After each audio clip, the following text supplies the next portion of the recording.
मूंदे द्वार ना रूंदे ना अनहद उलझावे, कोई सतगुरु संत कहावे। भाई मोए सो सतगुरु मन भावे, जो सहज समाध बतावे। सहज समाधि कैसी होती है?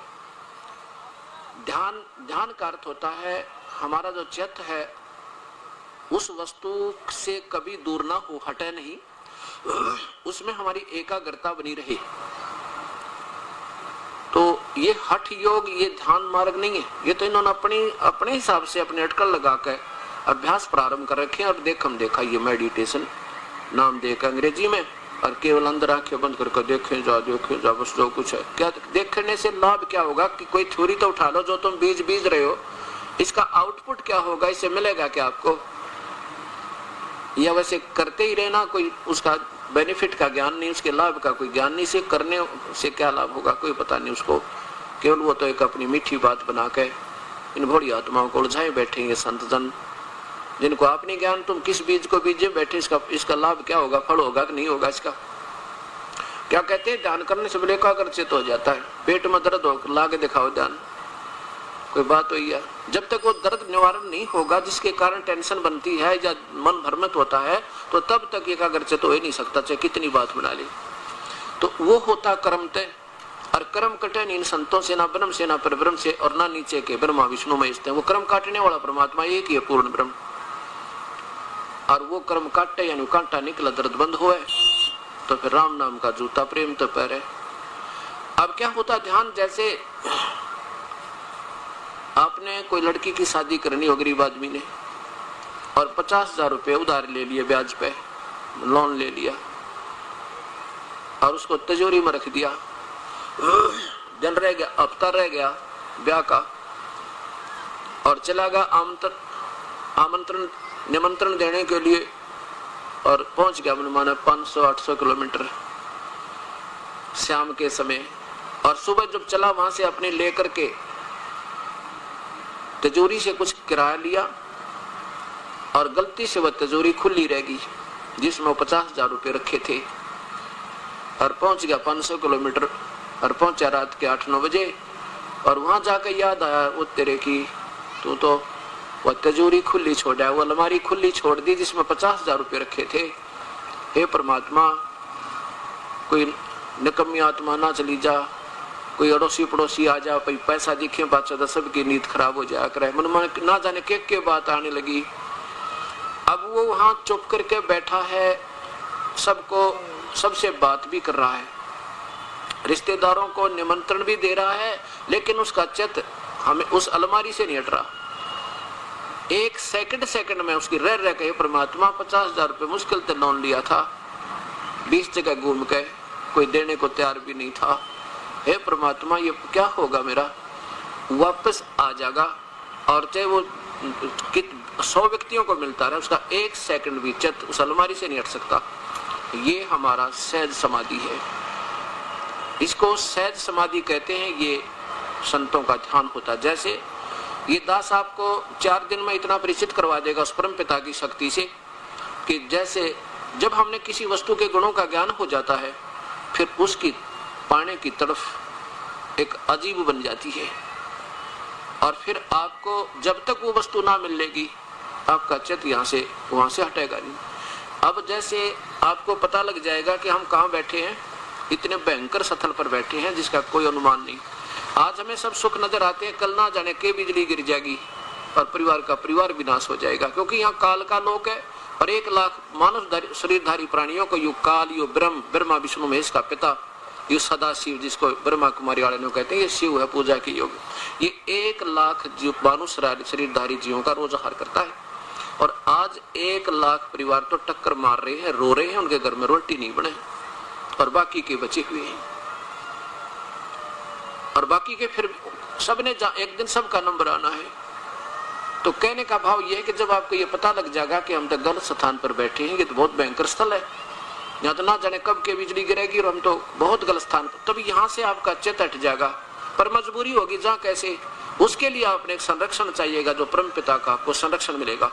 उसके बाद क्या होगा कि काल आपको बिल्कुल दबाव बंद कर देगा, आपके ऊपर कोई उसका कनेक्शन नहीं रहेगा। ये परमात्मा आपको अलग उससे कनेक्शन काट लेगा और अपने शरण में ले लेगा। उसके बाद इस काल का दबाव आपके ऊपर नहीं रहेगा। तब आपको और डर लगेगा है परमात्मा कहीं का फिर ना रह जाए इस काल के जाल में।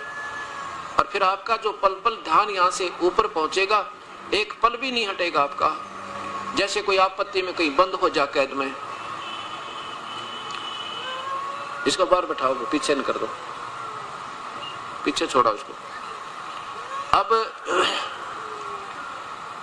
और वो कितना कैद में बंद हो जा, और फिर उसको पल पल याद आओ अपने बच्चों की, ये परमात्मा कब छुट्टी मिला है, या तो बड़ी गलती बनी मेरे तय। तो ऐसे उस इस प्रकार हमारा जो चित्त है वो एक पल भी दूर नहीं होगा। ऐसे आपका फिर अपने आप उस परमात्मा में इतना अट्रैक्शन बन जाएगा, उसको सहज समाधि कहते हैं। कैसे?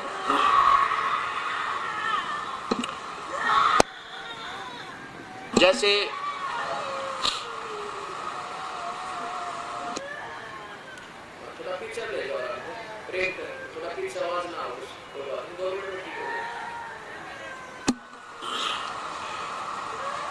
इसको सहज समाधि कहते हैं। ये है संतों का मेडिटेशन, ध्यान। कैसे? कबीर परमात्मा के दर्शन के बाद गरीबदास जी महाराज क्या बताते हैं अपनी उस अमृतवाणी में?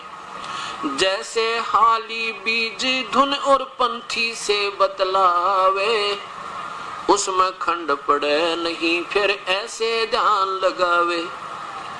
जैसे हाली बीज बीज रहा हो, एक थैले से बीज लेता है और एक लोहे की पाइप के अंदर से उसको सिस्टेमेटिक ढंग से तरतीब वाइज उसमें डालता जा रहा है। बैल चल रहे हैं और रास्ते में कोई अतिथि उससे आता हुआ कोई पूछ लेता है, मुझे मार्ग बताइए, मैं इस देश उस गांव में जाना चाहता हूँ, ये रास्ता ठीक है कि नहीं है।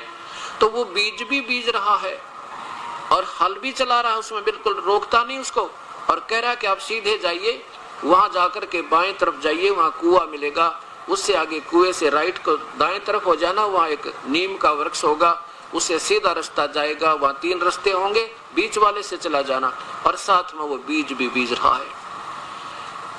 यहाँ परमात्मा कहते हैं जैसे हाली बीज धुन, बीज में धुन माने लौ लग रही है उसकी, धुन धुन माने उसकी लौ, एकाग्रता।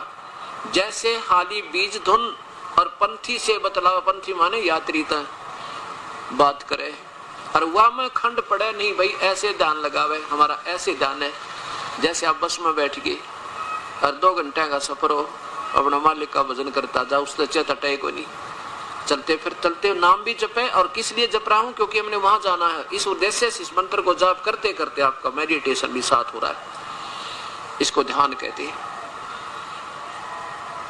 एक यज्ञ धर्म की, दूसरी यज्ञ ध्यान, तीसरी यज्ञ हवन की। हम एक देसी घी की जोत प्रतिदिन लगाने की प्रार्थना करते हैं। सभी भक्तात्माओं से आदेश है ये कि रोजाना सुबह और शाम एक रुई की जोत बना के, और उसमें जितना उचित हो सके 50 ग्राम, 20 ग्राम, 100 ग्राम तक घी आप आराम से डाल दीजिए, चिंता मत करिए। कहते हैं देते को हर देता है जहां तहां से आन, और नहीं दिया वो मांगते फिरियो फिर परमात्मा में ना कान। धर्म तो 10 के नीचे 10 के तीनों लोग, और इस खैरायत में खैर है वही कीजे आत्म पोख। चिड़ी चोंच भर लेगी नदी ना घटो नीर, दान दिए धन घटे न्यू, कहते साहिब कबीर। ऐसे सुबह और शाम कीजिए। और तीसरी यज्ञ हवन की, चौथी यज्ञ प्रणाम, दंडवत प्रणाम। प्रणाम भी एक यज्ञ का काम करती है। विनम्रता हमारे अंदर आएगी नहीं तो परमात्मा निकट नहीं आ सकता। और किन में दंडवत किस कौन कर सकता है? वो करेगा जिसमें ईश्वरीय शक्ति हो जाएगी, यानी भक्ति की कमाई बन जाएगी। और जब तक आपके अंदर भक्ति की कमाई नहीं है तो आप प्रणाम नहीं कर सकते, सिर झुकाए नहीं आपका। कैसे? जैसे सरसों होती है, सरसों और उसकी फली होती है प्रारंभ में, वो फली ऐसे खड़ी रहती है ऊपर को। कब खड़ी रहती हैं? जब उसमें कच्चे दाने होते हैं, उसका वो कीमत नहीं होती, ना उसकी खल बने ना तेल बने, एक आने की नहीं। और जो जो उसमें वो परिपक्व होती जाती है, उसकी कीमत बनती जाएगी और अपने आप ऐसे झुक जाएगी जैसे जमीन में टेकने को हो जाएगी। अपने आप उसके बस की बात नहीं। ऐसे ही जिसमें जितनी ज्यादा भक्ति बनेगी, जितना ज्यादा परमात्मा कि उसके अंदर कमाई बनेगी नाम की, उतना ही विनम्र हो जाएगा, उसके बस की बात नहीं रहे। चाहे को जूत मार दे, चाहे को गाली भी दे दे, उस पर उसका प्रतिफल दिया वो है को नहीं, क्योंकि उसके अंदर वो एलिमेंट रहा नहीं जिसके कारण वो उफने था। तो ऐसे बनेगा नहीं, दंडोत प्रणाम हो नहीं सकती लंबा लेट के, नुगा शर्म आवे, शर्म क्या आवे इस मिट्टी की, आज मर जाएंगे तड़के गद्दे लोटा करेंगे इसके ऊपर। और ये बदरंग मार जा, अदरंग ना मार और किसी को पैरालिसिस हो गया ना, उसने देखा ही एक बजा के जब कदे शर्म आवते, बांगा मुंह हो जा, हाथ उठे ना पैर उठे, मुख में माखी घुसे और निकले, लाल पड़े, सारा परिवार ते छकले हैं, और उसे नो कहे भगवान इसकी मिट्टी संगवा ले। तो जिसने ये बात याद आएंगी वो झुकेगा भाई, और उसी के निकट प्रभु आएगा। अब जैसे गधे बन जावांगे, सारी उम्र तक दंडवत करेंगे, क्योंकि लंबा लौट के और फिर क्रॉलिंग करेंगे सारी उम्र पैदल, ऐसे चलना, नीचे न मुंह करके, खड़े हो नहीं सकते जिस आकड़ में हम फिरा करते थे। और डायमंड का बोरा ऊपर लठ, ये याद आओगे जब ये दंडवत प्रणाम की जाएगी। हमने आप गारा में लुटा ले लौट जाएंगे, गारा में कति कीचड़ हो रहा हो ना, वहां उस परमेश्वर के लिए कहीं लेटाओ इस मिट्टी को, इस मिट्टी से हमने वो सोना बनाना है राम नाम का, और इस मिट्टी की सफाई और इसी के हम में लगे रहे तो वो चीज रह जाएगी जिसके लिए परमात्मा ने मिट्टी हमें दी थी। ये चौथी यज्ञ प्रणाम, और पांचवी यज्ञ है ज्ञान की। अब ज्ञान से ही जानकारी होगी हमने कौन सी भक्ति करनी चाहिए, कौन है वो भगवान जिसकी पूजा करने से जीव का कति छुटकारा होगा, ये हमारे पवित्र शास्त्र बता रहे। तो धर्मदास जी को बताया कि धर्मदास